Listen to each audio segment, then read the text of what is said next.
done in the past couple quarters, in the past couple years, whatever might be relevant for whatever estimate we're doing.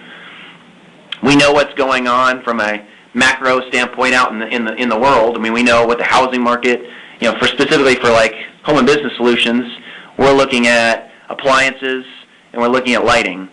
So, I mean, with us being a short cycle, consumer-driven business, we can see, what's consumer confidence doing, how's the housing market going. From a seasonality standpoint, during the summer we're going to sell more refrigerators just due to the heat, so more refrigerators are going to fail. We know things like that. Those happen every single year. So we factor that in from a kind of a tops-down perspective. And we also know kind of what the overall goal is for the business. I mean, whether it's 5% growth, 10% growth. So in our world, how would we say we would get realistic 10% growth in terms of sales? What would our cost structure be? What from a resource allocation standpoint, what seems to make sense?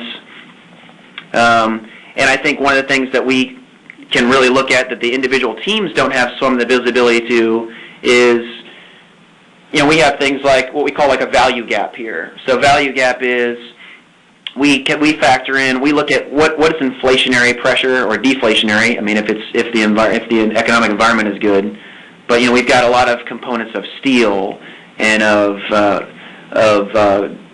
like plastics and aluminum, and we know that on the lighting side we've got rare earths.